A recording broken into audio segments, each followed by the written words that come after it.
तो दोस्तों, Yashraj spy universe की 7वीं फिल्म अल्फा रिलीज हो चुकी है। इस फ्रेंचाइजी की अब तक की सभी मूवीज में मेल कैरेक्टर्स को ही लीड रोल में दिखाया गया था, लेकिन अब यहाँ पहली बार 2 फीमेल कैरेक्टर्स को मेन रोल दिया गया है।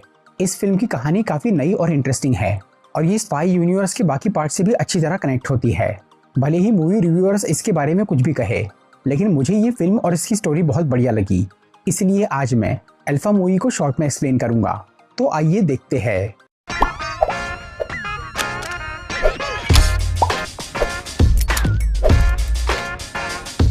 ये कहानी शुरू होती है ईयर 1999 में, जब इंडिया और पाकिस्तान के बीच कारगिल वॉर हुआ था। उस जंग में इंडिया जीत गया था, लेकिन उसमें हमारे कई सोल्जर्स शहीद हो गए थे, जिसकी वजह से आर्मी के कर्नल विक्रांत कौल और उनके जूनियर फतेह सिंह लखावत को बहुत दुख होता है। ऐसा दोबारा ना हो, इसीलिए फतेह सिंह विक्रांत कौल के साथ मिलकर एक सीक्रेट प्रोग्राम शुरू करता है, जिसका नाम था अल्फा।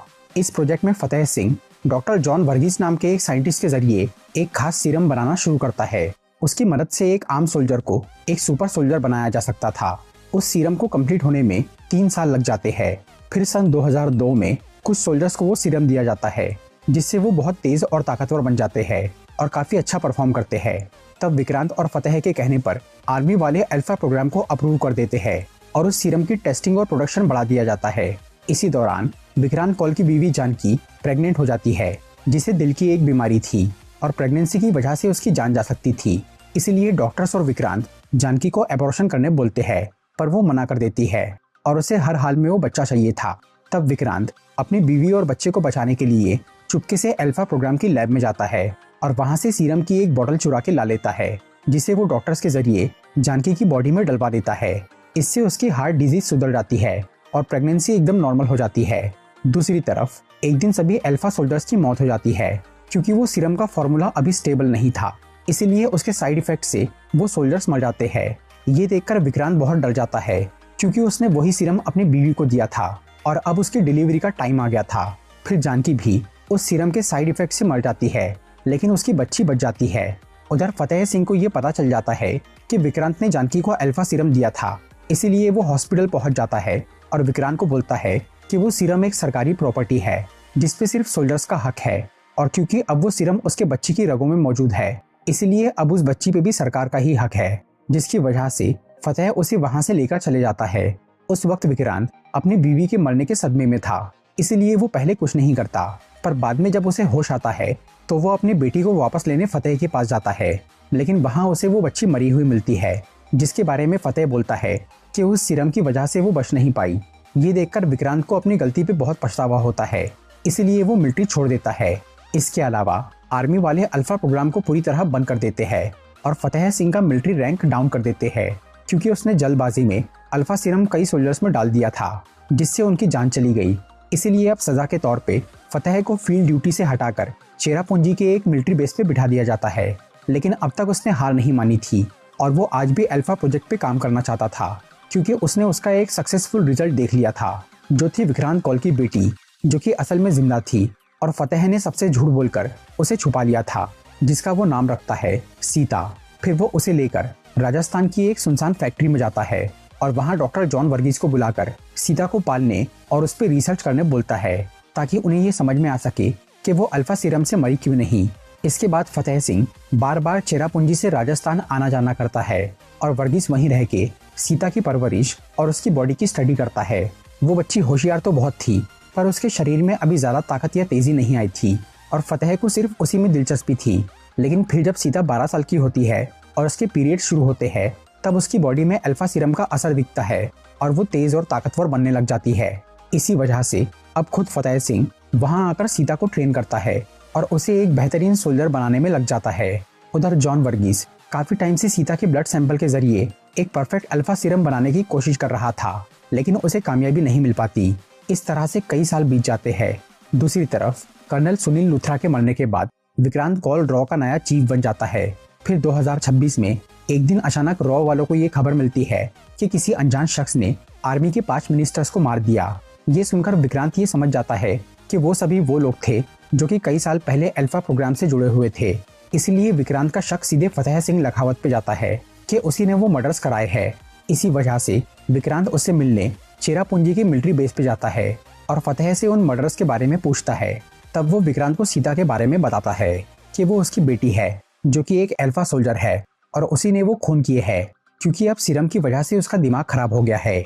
इसीलिए उसने अपने सभी टीम मेंबर्स को भी मार दिया और अल्फा फैसिलिटी बर्बाद कर दी और अब वो फतेह और विक्रांत को मारने वाली है। इसीलिए फतेह सिंह खुद पहले सीता को ढूंढ के उसे खत्म करना चाह रहा था, लेकिन विक्रांत ये सब सुनकर बहुत गुस्सा हो जाता है कि फतेह ने बिना परमिशन के अल्फा प्रोग्राम जारी रखा और वो उसकी बेटी को मारना चाह रहा है। इसीलिए विक्रांत उसे फांसी दिलाने की धमकी देता है। तब फतेह बोलता है कि वो मर्डर सीता ने किए है, इसीलिए पहले उसे फांसी होगी। तब विक्रांत अपनी बेटी को बचाने में लग जाता है। दूसरी तरफ सीता सबसे छुप जाती है और विक्रांत कॉल को ट्रैक करना शुरू करती है, जिससे उसे पता चलता है कि वो अभी स्पेन गया है जहां वो हर महीने जाता है। इसीलिए सीता को डाउट होता है कि उस देश में विक्रांत का कोई सीक्रेट है। तब हमें स्पेन दिखाया जाता है जहां विक्रांत दुर्गा नाम की एक लड़की से मिलता है जो कि उसकी बेटी थी। असल में जानकी ने जुड़वा बच्चों को जन्म दिया था, लेकिन जब फतेह ने वो हॉस्पिटल में आकर विक्रांत की बच्ची ले जाने की बात की थी तब वहां की डॉक्टर ने उसकी दूसरी बेटी को छुपा दिया था। फिर विक्रांत ने उस बच्ची यानी दुर्गा के सभी रिकॉर्ड्स मिटाकर उसे स्पेन में उसके मौसी मौसा के पास छोड़ दिया ताकि सरकार उस बच्ची को ना छीने, क्योंकि उसकी बॉडी में भी अल्फा सीरम था और वो भी बहुत तेज और ताकतवर थी। विक्रांत को हमेशा से यही लग रहा था कि उसकी एक बेटी मर चुकी है, लेकिन अब जब उसे सीता के बारे में पता चलता है तो वो और दुर्गा उसे बचाने का फैसला करते हैं। फिर विक्रांत दुर्गा को इंडिया लाता है और उसे कश्मीर में अपने एक सेफ हाउस पे भेजता है जहां वो खुद भी जा रहा था। उधर जब सीता ये देखती है कि विक्रांत कश्मीर जा रहा है और वहां उसका एक घर है तो वो विक्रांत से पहले ही उस सेफ हाउस में पहुंच जाती है। फिर वहां उसे दुर्गा नजर आती है, जिसे देखकर सीता को लगता है कि उसे फतेह ने उस पर हमला करने भेजा है, इसीलिए वो दुर्गा से लड़ना शुरू कर देती है।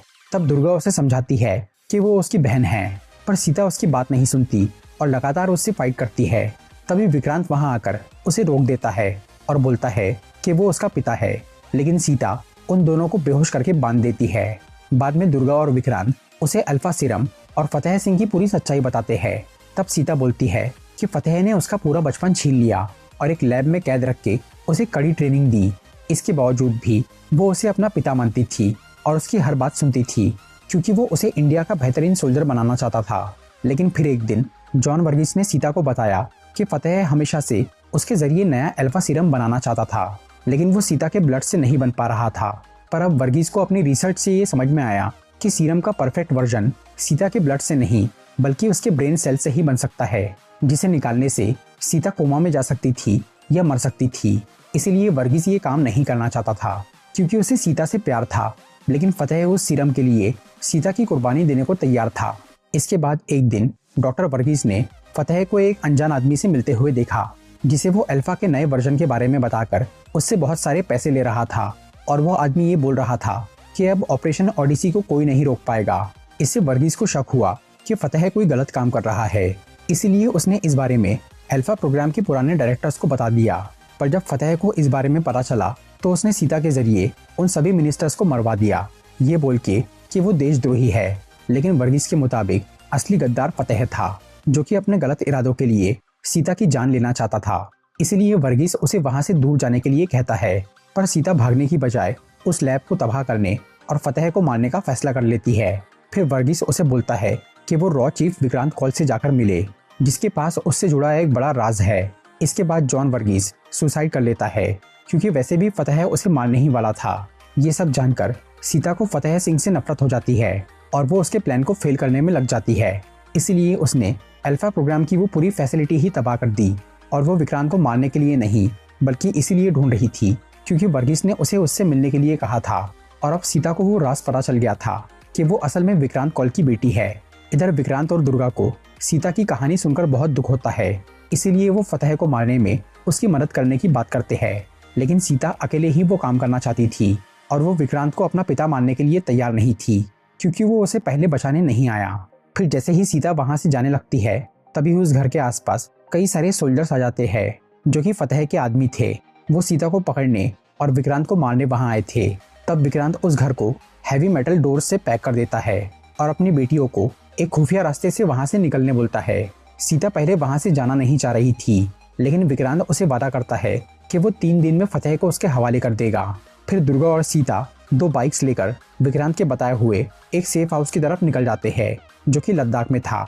इसके बाद विक्रांत अकेले ही उन सभी सोल्जर्स को खत्म कर देता है, क्योंकि उसके पास काफी सारे हथियार थे और उसने वो घर के आसपास बहुत सारे बॉम्ब लगाए थे। फिर वो एक सोल्जर को गन की नोक पर फतेह को कॉल करके ये बुलवाता है कि उन्होंने सीता को पकड़ लिया। इसीलिए फतेह सिंह कश्मीर आकर उस सोल्जर को अपनी लोकेशन बता देता है, जहां विक्रांत अपनी टीम के साथ पहुंच जाता है। फिर वो फतेह से पूछता है कि ऑपरेशन ओडिसी क्या है और वो उसमें अल्फा सीरम का क्या करने वाला है। फतेह उसे कुछ नहीं बताता, उल्टा वो विक्रांत को पकड़ के उसके फोन से सीता की लोकेशन जान लेता है। दूसरी तरफ दुर्गा और सीता काफी लंबा सफर तय करके लद्दाख पहुंचते हैं। रास्ते में उन दोनों की दोस्ती हो गई थी और अब सीता दुर्गा को अपनी बहन मानने लग गई थी। फिर लद्दाख के एक मंदिर में उन्हें रॉ का एजेंट कबीर धलीवाल मिलता है, जिसे विक्रांत ने अपनी बेटियों की हेल्प के लिए वहां भेजा था। फिर उस जगह पे फतेह के कई सारे आदमी आ जाते हैं, जो कि सीता, दुर्गा और कबीर पे हमला कर देते हैं। तब वो तीनों मिलकर उनका मुकाबला करते हैं और वो उन्हें लगभग हरा ही देते हैं। पर तभी दुर्गा को एक गोली लग जाती है और वो घायल हो जाती है। इसीलिए कबीर उसके इलाज के लिए उन दोनों को पास के एक गांव में जाने बोलता है। फिर वो अकेले ही उन बचे हुए आदमियों से लड़ता है। उधर सीता और दुर्गा वो गांव पहुंचकर कबीर की एक पहचान वाली औरत के घर जाते हैं, जो कि दुर्गा की मरहम पट्टी करके उसे दवाई देती है। तब सीता को वहां फतेह का कॉल आता है, जो कि उसे बोलता है कि अगर वो अपने बाप को जिंदा देखना चाहती है तो वो अकेले ही कश्मीर के एक अड्डे पे आ जाए। इसीलिए सीता वहां दुर्गा को आराम करने छोड़ती है और खुद उस जगह पे चली जाती है जहां विक्रांत एक गोडाउन में कैद था और उसकी बॉडी पे और आसपास कई सारे बॉम्ब लगे हुए थे। सीता वहां गलती से एक लैंड माइन पे पैर रख देती है, इसीलिए फिर वो वहां से हिल नहीं पाती। तब फतेह वहां आकर उन दोनों को अपनी पूरी कहानी बताता है। वो असल में पाकिस्तान का एक सोल्जर था, मेजर जरार खान, जो कि 1989 में इंडिया में घुसा था और उसने अपनी पहचान बदल के इंडियन आर्मी ज्वाइन कर ली थी। इसके बाद वो पाकिस्तान को यहाँ की जानकारी देने लगा, जिससे इंडिया पे कई आतंकवादी हमले हुए। फिर आईएसआई ने जरार को एक बहुत बड़ी खबर दी कि इंडिया का एक साइंटिस्ट जॉन वर्गीस अल्फा नाम का एक स्पेशल सीरम बना रहा है, जिससे वो लोग अपने सोल्जर्स को पावरफुल बनाकर इंडिया को हरा सकते हैं। ऑपरेशन ओडिसी असल में अल्फा सीरम हासिल करना था। तब जरार ने वर्गीस से दोस्ती कर ली और वो उसके प्रोजेक्ट को फंड करने के लिए मिलिट्री में ले गया, लेकिन उसकी जल्दबाजी की वजह से वो सीरम कंप्लीट नहीं हो पाया और कुछ सोल्जर्स की जान चली गई। इसलिए सरकार ने अल्फा प्रोग्राम को बंद कर दिया। पर तभी जरार को विक्रांत की बेटी मिल गई, जो कि एक परफेक्ट अल्फा सोल्जर थी और अब वो उसके ब्रेन सेल से अल्फा सीरम बनाकर पाकिस्तान भेजने वाला था। लेकिन सीता ये सब सुनकर बोलती है कि वो सुसाइड कर लेंगी और उसे वो सीरम नहीं मिलने देंगी। तब जरार ये बोलता है कि अब उसे सीरम बनाने के लिए सीता की जरूरत नहीं है, क्योंकि वो ये जान गया है कि दुर्गा उसकी जुड़वा बहन है और वो भी एक अल्फा सोल्जर है। इसीलिए अब उसने सीता के पीठ पीछे दुर्गा को किडनैप कर लिया था। फिर जरार विक्रांत की बॉडी का टाइम बॉम्ब ऑन करके वहां से चला जाता है, क्योंकि सीता एक लैंड माइन पे खड़ी थी और वो उसे बचाने के लिए वहां से हट नहीं सकती थी। कुछ देर बाद उस जगह पे एक धमाका होता है, जिससे जरार को लगता है कि विक्रांत और सीता मर गए। फिर वो कई पाकिस्तानी फौजियों के साथ अपने चेरापूंजी वाले बेस पे जाता है और वहां कब्जा करना शुरू करता है। इंडियन सोल्जर्स जब उन्हें रोकने की कोशिश करते हैं तो जरार उन सबको कैद कर देता है। उसने वहां अब दुर्गा को भी ला लिया था और वो कुछ डॉक्टर्स की मदद से उसके ब्रेन से अल्फा सीरम निकालने वाला था। पर दुर्गा को ये यकीन था कि उसके पिता और बहन उसे बचाने जरूर आएंगे।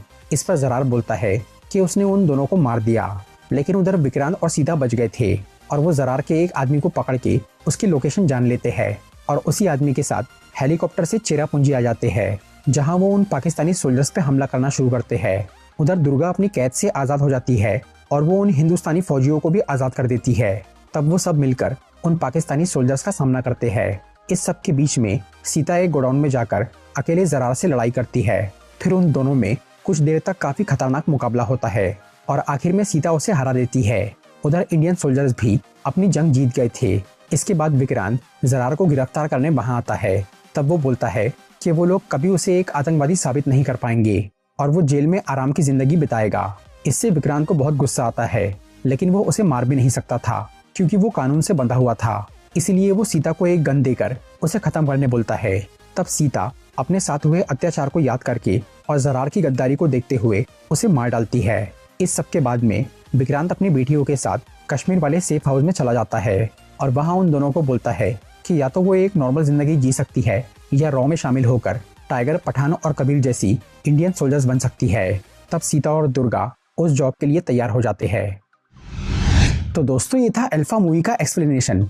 अगर आपको ये वीडियो अच्छी लगी हो तो इसे लाइक और शेयर जरूर करिए, और ऐसी ही इंटरेस्टिंग वीडियोस देखने के लिए सब्सक्राइब कीजिए हमारा चैनल और इस बेल आइकन को दबाइए ताकि आपको हमारी वीडियोस सही टाइम पर मिल सके।